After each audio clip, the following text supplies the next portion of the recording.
नमस्कार साथियों, स्वागत है आपको आपके अपने यूट्यूब चैनल अपेक्स एजुकेशन पर। तो एक पत्र जो कि प्राथमिक शिक्षा निदेशालय के उप निदेशक के द्वारा जारी किया गया है, जिसमें कि प्रफुल्ल कुमार मिश्र ने जिला शिक्षा पदाधिकारी भोजपुर को लिखा है। क्योंकि मामला वहाँ का है तो उन्हीं को लिखा गया है।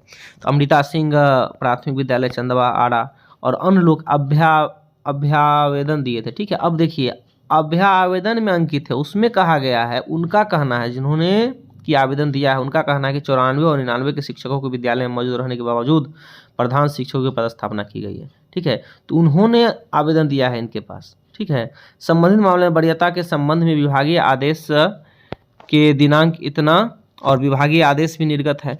उक्त आदेश में कंडिका 3-4 में वर्णित है कि प्राथमिक विद्यालय में जिला संवर्ग के सहायक शिक्षक जो बननशील में पदस्थापित नहीं होने की स्थिति में प्रधान शिक्षक को पदस्थापित किया जाना है। ठीक है, तो यहाँ पर उसमें ये बात 3 और 4 कंडिका में कहीं दिया ही नहीं है। यहाँ पर हम बात करेंगे 3 कंडिका, क्योंकि बात हो रही प्राथमिक विद्यालयों की।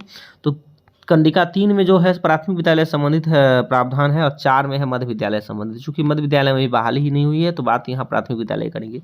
आगे हम वीडियो में कंडिका 3 को भी देखेंगे कि क्या उसमें कहीं पर ऐसा है।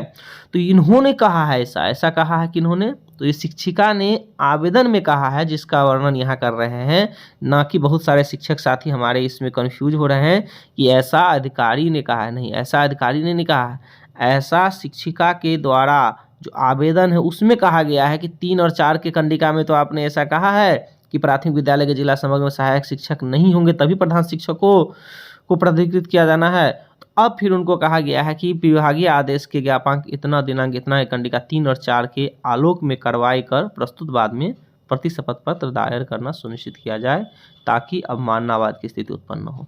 अब क्या होगा, तो अधिकारी जो है वो 3 और 4 कंडिका का वर्णन करेंगे, हवाला देंगे। तो आप लोगों को बता दें कि ये जो ज्ञापांक 4206 दिनांक 20 नवंबर 2005 है, इस 2025 है, इसके माध्यम से कहीं भी प्रधान शिक्षक की नियुक्ति के बारे में नहीं है। यह है विद्यालय में वरीयता निर्धारण के संबंध में, यानी कि जो विद्यालय में प्रधान शिक्षक नहीं है, जिस विद्यालय में, या प्रधान शिक्षक के बाद कौन वरीय होंगे उसमें कहा गया है कि ये वरीय होंगे, जिससे कि प्रभार दिया जा सके। यदि प्रधान शिक्षक की मौजूदगी नहीं रहेगी या प्रधान शिक्षक बहाली नहीं हो पाएंगे, किनको प्रभारी बनाया जाएगा, तो उसमें कहा गया था कि प्रभारी 94-99 यानी कि नियमित शिक्षकों को बनाया जाएगा।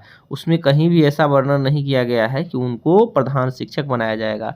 तो आप बात करते हैं, हम लोग देखते हैं कि कंडिका 3 में क्या है। ठीक है, आइए, तो 3 का जब हम यहाँ जिक्र करते हैं तो हम बात करते हैं कंडिका 3 की। जो कंडिका 3 में स्पष्ट रूप से दिया गया है, क्या दिया गया है कि प्राथमिक विद्यालय में जिला संवर्ग के सहायक शिक्षक जो मरणशील संवर्ग है, जिसको कि सरकार ने मान लिया है कि अब इसमें कोई बहाली नहीं होने वाली है, पदस्थापित नहीं होने की स्थिति में, जब ऐसा नहीं हो, तब बिहार विद्यालय प्रधान शिक्षक नियमावली 2024 में प्रधान शिक्षक के पद पर सीधी नियुक्ति हुए तो निर्धारित मापदंड के आधार पर आपसी वरीयता का निर्धारण करने में, यहाँ पर ये प्रभारी प्रधान शिक्षक के रूप में कार्य करने के लिए, जब प्रभारी प्रधान शिक्षक के रूप में कार्य करने के लिए आवश्यकता होगी, यानी प्रधान शिक्षक वहाँ नियुक्त नहीं होंगे, ऐसी स्थिति में, नहीं प्रधान शिक्षक मान लीजिए बहाली हुआ वहाँ नहीं है, तब प्रभार किनको दिया जाएगा।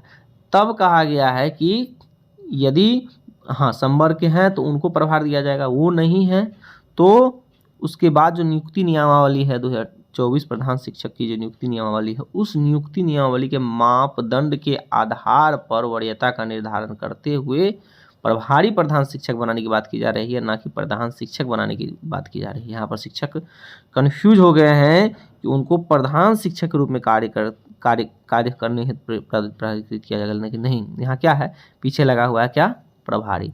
जब ये प्रभारी लगा दिया गया तो उससे प्रधान शिक्षक बाहर हो जाएंगे, क्योंकि प्रधान शिक्षकों के लिए अलग से पद की व्यवस्था की गई है और प्रधान शिक्षक जो हैं सो बिहार गजट और बिहार विधानसभा में पास प्रावधानों के बाद ही सीधी बहाली के बाद आए हैं।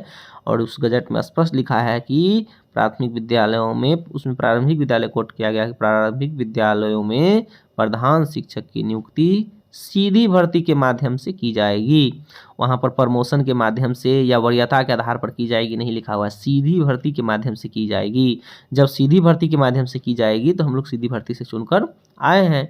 और जहाँ तक बात है उन लोगों की जो कि पहले से 94-99 बैच के हैं और वो यानी कि प्रभार लेना चाहते हैं, तो ऐसा रहता तो जब बहाली हुई होती तभी कहा दिया जाता कि नहीं यहाँ पर इनको सीधा और सब में सीधी भर्ती होगा लेकिन इनको सीधा बना दिया जाएगा। ऐसा कहीं से भी नहीं है। तो इसीलिए हम लोग पैनिक नहीं हो, ठीक है, और अपने कामों को दायित्वों को अच्छे से निर्वहन करेंगे और कहीं भी किसी भी द्वंद्व में नहीं फंसेंगे, क्योंकि यहाँ पर स्पष्ट रूप से जिस पत्र में दिया गया है कंडिका 3 और 4 का पालन किया जाए, तो 3 और 4 की जब बात आएगी तो कंडिका 3 का हवाला दे करके जिला शिक्षा पदाधिकारी जिनको की लिखा गया है वो स्पष्ट रूप से कह देंगे कि कंडिका 3 तो प्रभारी प्रधान शिक्षक के बारे में है। यहाँ बात प्रधान शिक्षकों की हो रही है, प्रधान शिक्षक की सीधी नियुक्ति है तो इसमें हम कुछ नहीं कर सकते हैं। तो वहीं पर मामला जो है उनका समाप्त हो जाएगा। इसलिए आप लोगों से एक बार और कहेंगे कि कोई भी चीज़ यानी कि एक बार देख लीजिए, समझ लीजिए, तभी आप लोग कोई कदम उठाइए। और आप लोग कहेंगे यदि आप लोग मेरे चैनल पर नए हैं तो चैनल को सब्सक्राइब जरूर कर लें, वीडियो को अधिक शेयर करें और लाइक अवश्य करें। बहुत बहुत धन्यवाद।